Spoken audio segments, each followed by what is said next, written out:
Pay close attention. This isn't something you see every day. All right, welcome back to another review. And today I want to talk about the G.I. Joe Classified Series General Clayton Abernathy, aka General Hawk. Now, I've been waiting for this guy to come in. I know that other people have already done their reviews because they got them early, whatever the case. I just got mine in from Hasbro. Hasbro finally got my order out to me the way they should have, which I didn't have to order them from another site. So I got to give it kudos to them on that one, to where I didn't have to cancel their pre-order and get it somewhere else. But besides that, let's take a look at this box really quick. Now, there's some pretty cool things on this box. Now, I don't know everything, but here you have General Hawk on the front, which is actually pretty cool because that's the actual figure. You got this guy flying up here. I know some people say that's Hawk in his other form. That could be a Cobra Claw. I don't know. You guys leave a comment down below letting me know.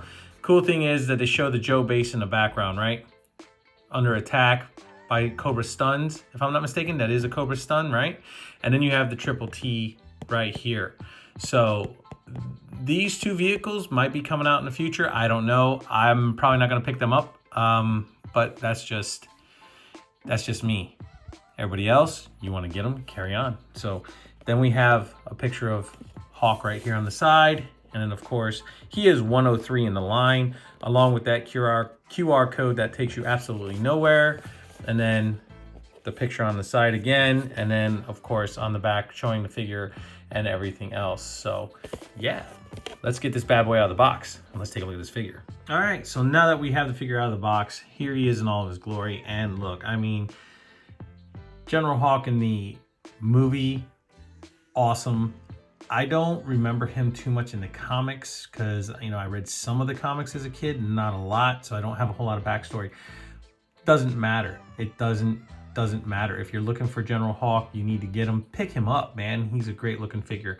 All right, so with that being said, let's take a look at this sculpt. So now you have Hawk here. If I can get this to focus. Come on. There we go. I mean, that's actually cool. They gave him the older look, I should say, not old look, but they, you know, more a little bit of a seasoned look. That's the word I'm looking for. A little bit of a gray stripe here in the hair. He has kind of like a Bruce Wayne looking sculpt to him, which is actually pretty cool. I mean, hey, whatever. I'm not saying that's what they were going for. Then you have his stars on his star right here with his wings on his leather jacket. His name, Abernathy. And then again, you have his airborne wings on the side here, along with all of his other medals that he has earned throughout his career. I mean, they did a beautiful job. Now, you have the flag on the side here. Why they left it just gray and white is beyond me. They should have made it red, white, and blue.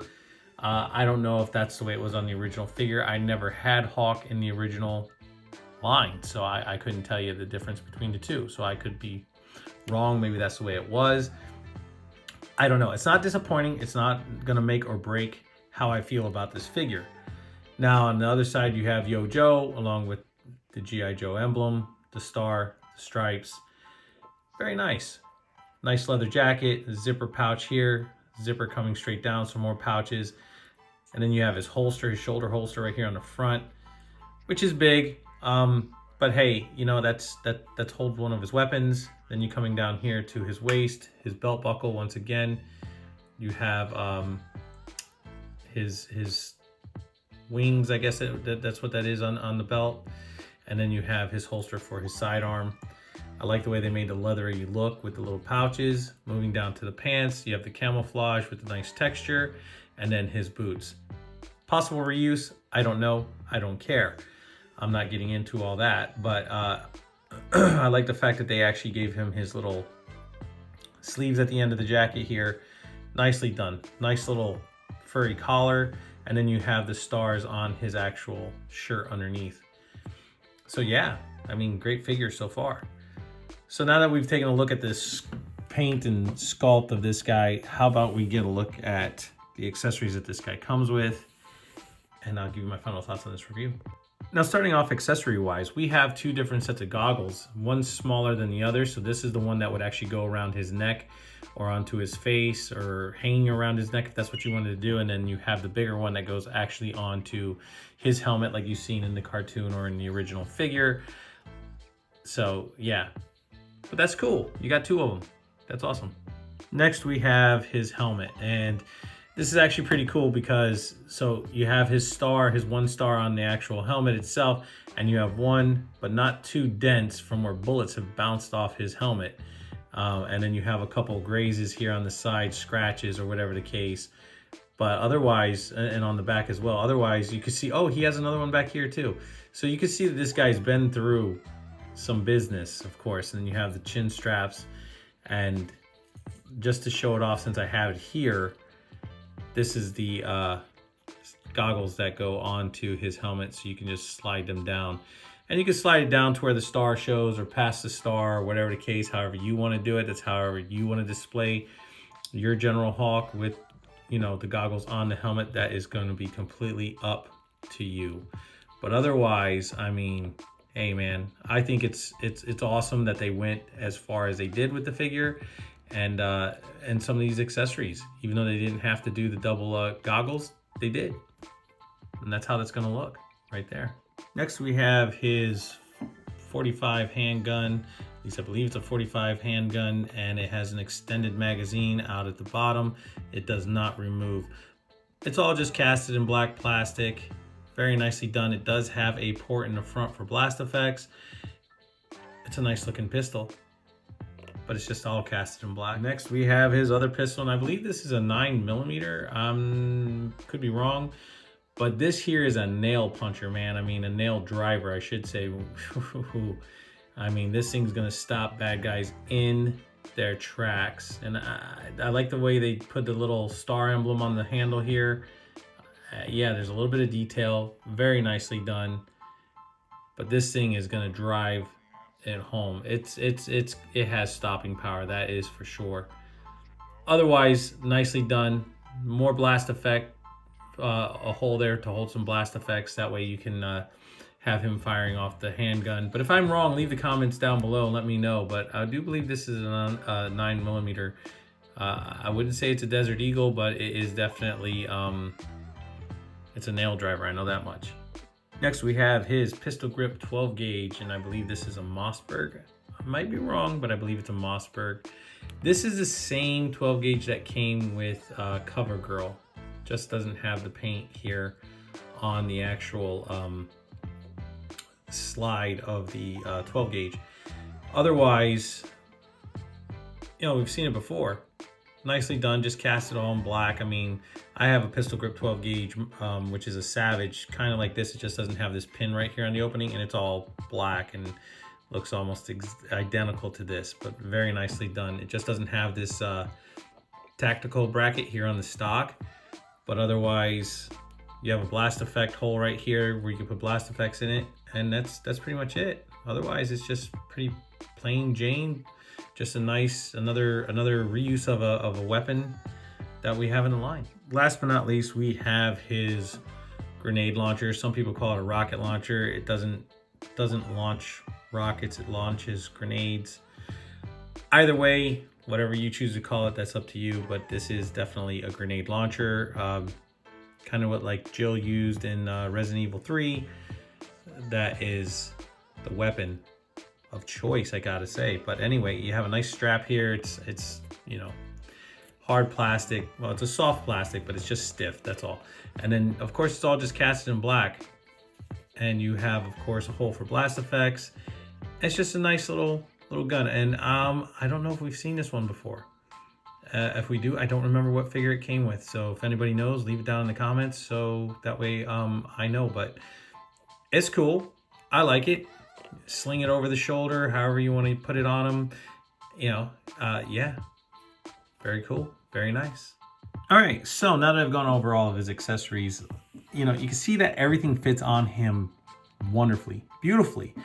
No issues whatsoever. You can put everything on him. You can pose him however you want and put him on your shelf with your collection, however you're going to have him on the shelf. Now, there's a couple things though. that it doesn't make or break, and I'm not sitting here bashing anybody, so I don't want you to think that. His ab crunch here is really kind of next to nothing because of the jacket, which, all right, he has some. He doesn't have a huge range. Okay, which actually, to be honest with you, this is actually better than some of the others where they have that huge jacket on them and you don't get any range whatsoever because you lose it all because it's underneath that jacket. So I'll give that to him for doing it like this instead of making this just one whole piece. So that's cool. He does have his waist swivel and he does have that torso turn at the top, which is actually really good.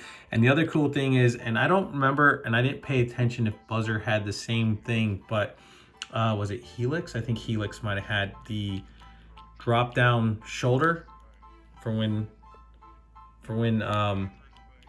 you're moving the arms. So the shoulder actually kind of drops down a wee bit and then you can move it. However, I mean, it doesn't stop him from getting into a great T pose.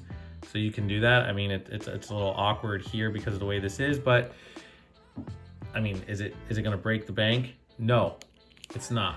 But this is something new, I guess, that they're trying, and hey, I gotta give it to them. It's something that they're actually trying to do with the figure to better the articulation, I guess. Do I think they can get away with just making a little bit deeper of a shoulder swivel here to get it to cross the body a little bit better?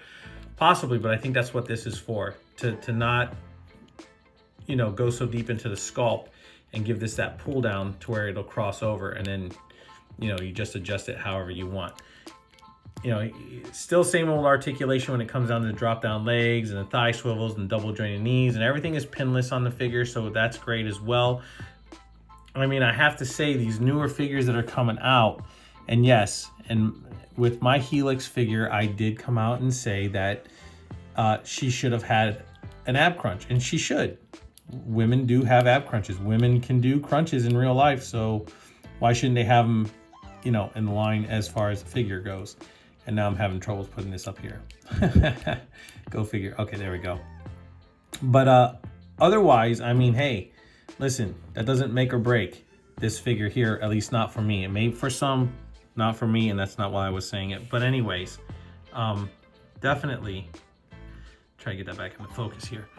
Definitely, he is worth picking up. That's for sure. You know, and I will say, you'll be happy that you did. So let me, now that I got him settled, let's take a look at how he compares to a couple other figures that I have out, and then I'll give you my final thoughts and we'll end this review. Here's how General Hawk compares to the Masters of the Universe Masterverse Webster. And here's how he compares to the NECA Gargoyles Lexington. And here's how General Hawk compares to the Marvel Legends 1997 X-Men's Wolverine. All right, guys, so as you can see, he compares very well with other lines. So you can put him wherever you want to, have him travel to different areas, different universes, different genres, whatever you choose to do with your General Hawk is up to you. But if you're not looking to do that and you just want to put them on your shelf along with the rest of your collection, then by all means, that's fine too. Just wanted to show how he compares to a few other things, and he fits in the line perfectly. So yeah, I mean, you can have him do many different adventures with many different things. But with that being said, listen, he comes with a lot of other, I shouldn't say other, I apologize. He comes with a lot of accessories, and that's cool that they're all black and whatever the case is, and there's not a whole lot of detail on them or paint apps on them. The one thing I did find is that when you're putting on this helmet, it is a little bit loose, so you got to kind of do the dusty thing and flip the goggles backwards, the smaller ones, onto the figure, and then the helmet will fit on there a little bit tighter. So they're not sitting off to the side, they're actually underneath his helmet right now, and so everything fits on him perfectly. He doesn't come with a backpack, which is fine because, you know, he doesn't need one. He's General Hawk. Everybody else can carry the equipment. He's just coming in to kick some butt and take names. That's all he's coming in to do. From a scale of 1 to 10, let me tell you something. I'll give the guy a 12. Fabulous figure. I didn't have the original as a kid. By that time, I was kind of coming to the end of not really collecting any G.I. Joes and stuff like that. So, and as far as the first time I heard about General Hawk was actually in the movie. I didn't go back and do any research, so that's why you don't have any history on him like I have with some of the other characters, because, you know, other people out there have better knowledge on General Hawk than I do, and that's fine. I hope you guys enjoyed this review of General Hawk, and if you get a chance to pick him up, do if you want to. If you don't, pass. But I'm just saying, I got to give it to Hasbro from getting these figures out, because as soon as they told me that they charged my card and then they told me it shipped, it was at my door. It was crazy. I was like, wow, that was really quick. I was actually thrown back. I mean, it was like within a 2 or 3 day period, if that. I'm pretty sure it was pretty much like 2 days, and they were at my door, or he was at my door. So yeah, with that being said, guys, please like, subscribe, share, leave a comment down below as always, and then always hit that notification bell so you never miss out on anything new. And I'll catch you all on the flippity flip.